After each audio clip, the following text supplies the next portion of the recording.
오늘은 온라인 성경대학 강의 두 번째 시간입니다. 성도님들 그동안 안녕하셨습니까?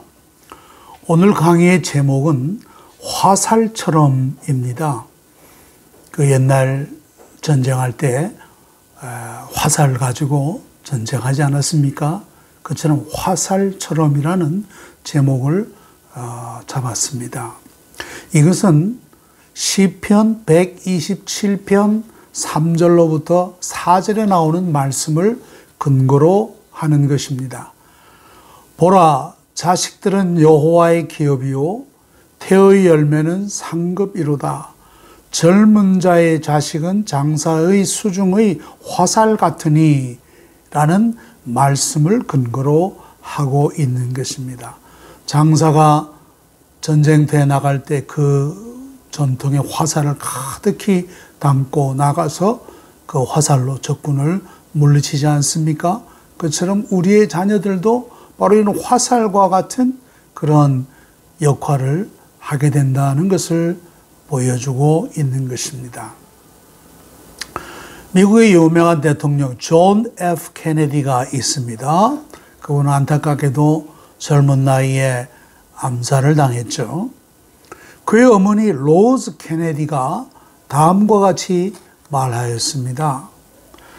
갓난아기를 품에 안을 때마다 내가 하는 말과 행동이 그 아이뿐만 아니라 그 아이가 만날 모든 사람에게 영향을 미치고 그 영향이 하루나 한 달, 1년이 아니라 영원히 미친다는 생각을 했다. 어머니에게 이것은 얼마나 두려우면서도 흥분되는 생각인가 라고 말했습니다. 그 말은 무슨 뜻이겠습니까? 갓난아이, 어머니 품에 있는 그 갓난아이에게 미치는 어머니의 영향이 대단히 크다라고 하는 사실입니다. 그래서 그 영향은 그 아이의 일생을 미칠 것이고 아울러 그 아이가 자라서 만나는 모든 사람들에게도 영향을 끼칠 것이다 라는 생각을 하면서 한편 두렵기도 하고 한편은 또 흥분되기도 한다고 하는 말입니다. 어머니의 역할에 대해서 말씀한 것이라고 볼 수가 있습니다. 오늘 화살처럼이라는 그런 제목을 잡았는데 하나님은 우리의 자녀들을 위하여 큰 계획을 가지고 있습니다. 즉 그것은 하나님은 여러분의 자녀가 맞추어야 할 관역을 마련해 놓으셨다라고 하는 것입니다. 여러분들이 그 화살을 쏘아서 그 관역에 맞춰야 할 그러한 책임이 부모님들에게 있다라는 것입니다. 화살은 그 화살통에 안전하게 담겨 있으라고만 만들어지는 것이 결코 아니죠. 하나님은 여러분들이 결국은 화살을 세상으로 쏘아 보내야 한다. 여러분들의 자녀를 세상으로 쏘아 보내기를 하나님은 원하신다라는 사실입니다. 그래서 그 관역을 맞추는 것입니다. 그 관역은 하나님의 사랑으로 모든 세상을 변화시키는 그러한 능력이라 그렇게도 말씀할 수가 있을 것입니다. 그 관역을 위해서 이제 우리 자녀들이 화살로서 관역을 맞춰야 한다라는 것입니다. 교육학자이며 문화비평가인 닐 포스트만은 이렇게 말했습니다. 자녀는 우리가 경험하지 못할 시대로 보내는 살아있는 메시지다 그랬습니다. 그렇죠. 부모가 이제 나이가 많고 늙고 이제 세상을 떠나지만은 자녀들은 계속해서 날아가서 계속 날아가서 관역을 맞추는 일을 하는 것입니다. 그래서 우리가 경험하지 못할 시대로 보내는 살아있는 메시지다. 그렇게 말했습니다. 자, 화살처럼이라고 했는데 활을 이제 만듭니다. 활을 어떻게 만듭니까? 초기에 제1강의에서도 말씀드렸듯이 양육은 예술이다. 그렇게 말씀할 수가 있겠습니다. 자녀를 하나님의 손에 들린 활로 제작한다 라고 하는 것은 그림이나 작곡처럼 세부적인 부분에 꼼꼼히 신경을 써야 할 창의적인 작업이다 라고 말씀할 수 있겠습니다. 예술가가 한 작품을 만들기 위해서 깊이 고심하고 노력하고 모든 노력을 쏟아붓는 것과 같이 자녀 양육은 아름다운 예술과 같은 예술을 창작해내는 것과 같다라고 하는 것입니다. 자녀의 삶은 약 19년, 즉 저들이 성인이 될 때까지의 형성 작업을 위해 여러분의 손에 맡겨져 있다라는 것입니다.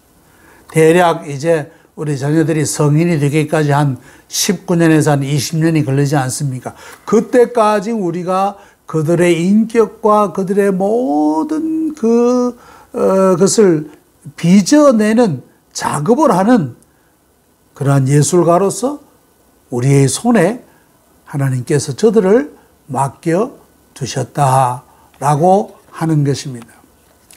자, 자녀를 활이라고 그랬습니다. 활을 제작하는데 여러 부품이 필요합니다. 화살대, 활고자, 이 활고자라고 하는 것은 활 끝에 활 시위를 놓기 위한 홈이라고 볼 수가 있습니다. 그 다음에 화살촉, 그 다음에 살깃, 살깃은 화살 끝에 붙어 있는 그 새털이라고 볼 수 있는데 이런 것들이죠. 이 부품을 정확하게 조립하면 좋은 활이 탄생하게 되는 것입니다. 자, 그럼 제일 먼저 필요한 것이 뭡니까? 화살대가 필요합니다. 화살대는 자녀의 인격이라고 볼 수가 있습니다. 좋은 활의 제작은 화살대에서 시작한다라고 볼 수 있습니다. 화살대가 곧고 강하지 않으며 구부러져 있다면 그 화살이 제대로 날아갈 수가 있겠습니까? 그처럼 우리 자녀들의 인격이 이렇게 휘어져 있다면 인생의 그 비행, 인생에 날아갈 때 그 인생의 비행이 불안정할 수밖에 없을 것이다 라는 것입니다. 그래서 우리가 화살대를 곧게 잘 만들어야 되는 것입니다. 그러나 양육이든 활 제작이든 완벽이 우리의 목표가 아니라는 것을 알아야 할 것입니다. 완벽하게 고든 활, 아마 그런 활은 아마 없기 때문입니다. 화살대는 인격으로 비유할 수 있습니다. 하나님은 우리의 부족한 인격을 그분의 성품처럼 변화시키기를 원하시는 것입니다. 자녀에게 정직, 온유, 인내, 충성 혹은 겸손 이런 인격을 길러주려면 궁극적으로 자신의 이기적인 뜻이 아닌 하나님의 뜻을 따르라고 가르쳐야 하는 것입니다. 그렇게 19년을 혹 20년을 가르친다면 그 아이들은 나중에 부모의 품을 떠나 하나님이 예비하신 몸속으로 뛰어들어 스스로 하나님의 뜻을 따를 수 있게 될 것입니다. 그러므로 우리는 이 자녀라고 하는 이 화살대를 어찌하든지 곧게 바르게 튼튼하게 만들기 위해서 우리의 모든 노력을 기울여야 할 것이다 라고 생각합니다. 자, 두 번째는 화살에 활고자와 살깃이 있습니다. 살깃. 이것은 뭐냐? 자녀가 맺는 관계라고 말씀할 수 있습니다. 활에 내재된 힘이 아무리 많아도 그 힘을 제대로 전달하지 못하면 아무 소용이 없습니다. 이것이 모든 화살대의 끝에 활시위를 고정할 수 있는 작은 홈이 있는 이유입니다. 이 홈을 활고자라고 부릅니다. 활고자는 힘이 분출될 때까지 화살을 활시위에 고정하는 기능을 하는 것입니다.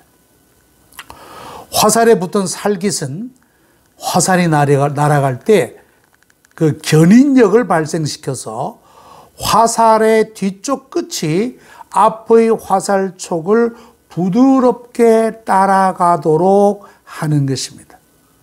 만약에 살깃이 없으면 뒤쪽에서 순간적으로 발생하는 힘에 의해서 화살의 앞뒤가 뒤집어져 버리고 말 것입니다. 그런 화살이 어디에 가서 박힐 수가 있겠습니까? 아무 소용이 없는 것입니다. 이 활고자와 살깃은 우리 아이들의 인생에 꼭 필요한 핵심 요소라고 말씀할 수가 있겠습니다. 그것은 바로 뭡니까? 관계라는 것입니다. 아이가 하나님과 또는 사람들과 상호작용하며 힘의 전달로 이루어지는 것입니다. 인생을 홀로 여행하도록 지어진 사람은 아무도 없습니다. 우리는 모두 하나님과 다른 사람들에게서 오는 힘과 위로와 격려와 지원이 필요한 것입니다. 모든 가족의 본질은 바로 관계라고 말씀할 수가 있습니다. 부부관계, 부모와 자식과의 관계, 형제 자매 관계, 이 평생 관계는 세심하게 가꾸면 더할 나위 없는 선물이 되는 것입니다. 그러나 이 관계가 제대로 가꾸어지지 않으면 이것은 참 우리의 인생이 불편하고 서로 힘들어지는 이런 결과를 낳게 되는 것이다 라고 볼 수 있을 것입니다. 아이들에게 다른 사람을 사랑할 수 있는 능력을 키워주는 부모님이 필요합니다. 그리고 이러한 훈련은 관계 속에서 이루어지는 것이다 라고 말씀할 수 있습니다. 관계 맺기와 갈등 해소에 관하여 배울 수 있는 최고의 학교가 있습니다. 그 학교는 뭐냐? 가족이라는 대학입니다. 그러면 그곳에서 교수님은 누구인가? 교수님은 바로 부모님인 것입니다. 부모님은 19년 혹은 20년 넘게 학생들을 가르치고 훈련하는 가족 대학의 교수님이에요.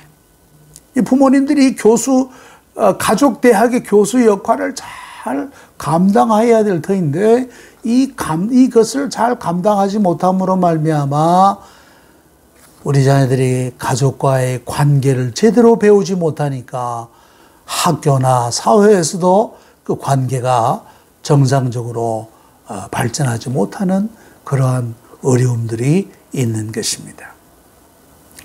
세 번째는 화살촉입니다. 화살 맨 끝에 붙어 있는 그러한 날카로운 부분 아닙니까? 아무리 잘 만들어진 화살도 촉이 빠지면 완성되지 않는 것입니다. 돌을 갈아서 만든 구식촉이든지 혹은 현대의 날카로운 금속촉이든지 촉은 우리의 자녀에게 반드시 주어져야 할 마지막 요소에 비유될 수 있습니다. 그럼 그 촉은 무엇을 말하느냐?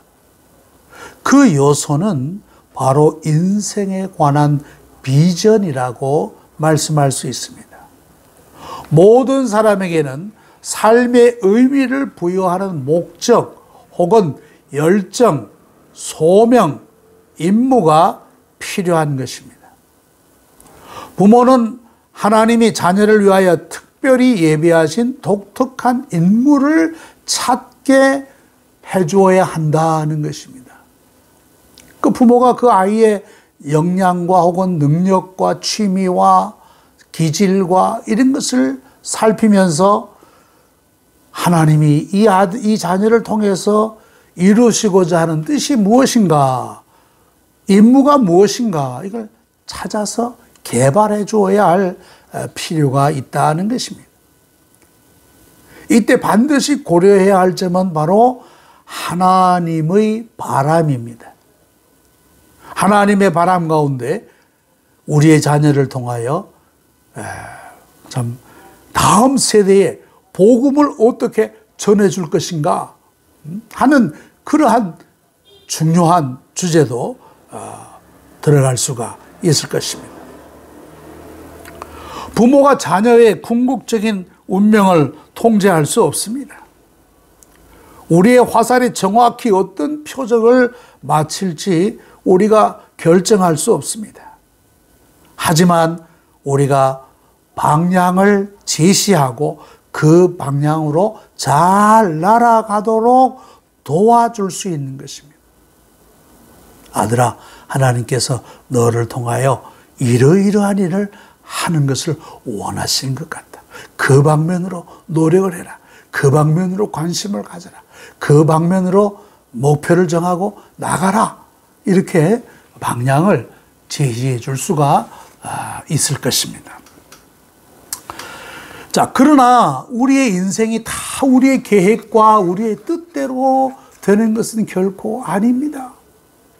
하나님이 때로는 우리의 각본을 바꾸실 때처럼 느껴질 때가 있습니다.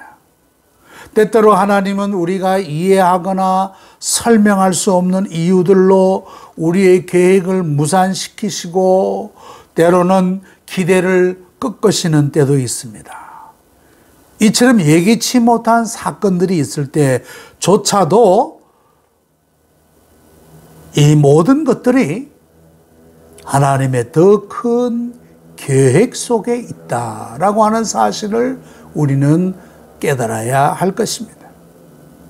하나님은 우리와 우리의 자녀를 위하여 더 큰 선을 염두에 두고 계시다라고 하는 것입니다. 그래서 우리는 어떤 상황에서든 하나님을 믿는 법을 배워야 하는 것입니다.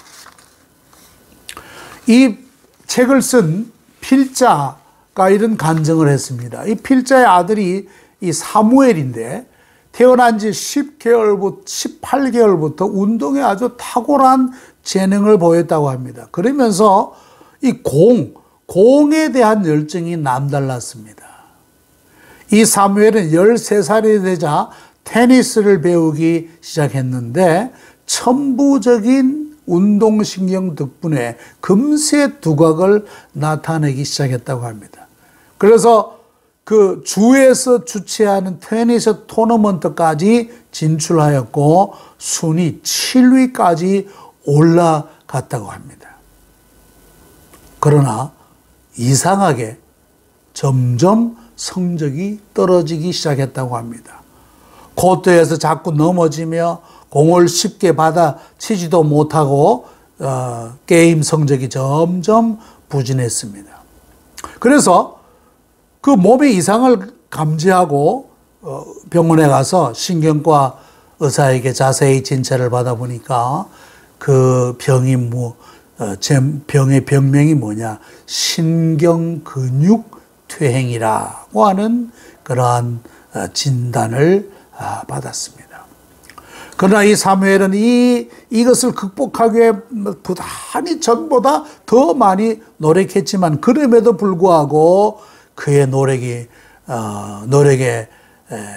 반하여 점점 성적은 떨어지고 결국은 이 고통스러운 현실을 받아들일 수밖에 없었다고 합니다. 그래서 아버지는 하루는 이 아들을 위로하기 위하여 아들과 함께 맛있는 음식을 사주기 위해서 아들과 함께 차를 타고 갔다고 합니다. 그러면서 아들에게 물었다고 그래요. 야, 아들아, 내가 얼마나 마음이 아프니? 네가 운동을 그렇게 좋아했는데 이렇게 운동도 할 수 없으니 얼마나 힘드니? 라고 말을 걸었습니다. 잠시 침묵이 흐른 뒤에 이 사무엘이 입을 열어 말하기를 이렇게 말했다고 합니다. 아빠, 하나님을 섬기기 위해 꼭 다리가 필요한 건 아니잖아요. 라고 대답하였다고 합니다. 그때 필자는 아무 말도 할 수 없었습니다. 그 순간 그가 할 수 있는 것은 하염없이 흐르는 눈물을 훔치며 팔을 뻗어 아이의 어깨를 꽉 쥐는 것 뿐이었다고 간증했습니다. 저도 이 내용을 보면서 참 훌륭하구나. 그 어린 아이의 입에서 어떻게 이런 말이 나올 수 있단 말인가. 아빠, 하나님을 섬기기 위해 꼭 다리가 필요한 건 아니잖아요. 이 말은 자기가 꼭 운동을 이제 할 수 없다고 해서 하나님을 섬기지 못하지는 않지 않습니까? 하나님, 내가 다른 것으로도 하나님을 섬길 수 있어요. 라는 그 아들의 감정이라고 말씀할 수가 있을 것입니다. 저는 이거를 읽으면서 많은 감동을 받았습니다. 하나님이 우리의 계획을 흔드실 때, 하나님이 각본을 바꾸실 때 부모는 그럼에도 불구하고 믿음으로 행동하고 자녀도 믿음으로 인도할 수 있어야 하는 것입니다. 수많은 변수가 자녀라는 화살을 제작하고 쏘는데 영향을 미칠 것입니다. 얼마나 많은 요인들이 많겠습니까? 그럼에도 불구하고 오직 하나님은 변함이 없으시다. 그래서 오직 그분만이 우리의 궁극적인 믿음을 받으실 만한 분이다 라고 우리가 굳게 믿어야 되는 것입니다. 이렇게 굳센 믿음으로 우리 자녀들을 좋은 화살로 만들어서 하나님의 영광을 위하여 쓰임받는 그러한 꼭 필요한 화살들이 다 되시기를 간절히 축원합니다. 감사합니다. 이것으로 강의를 마치겠습니다.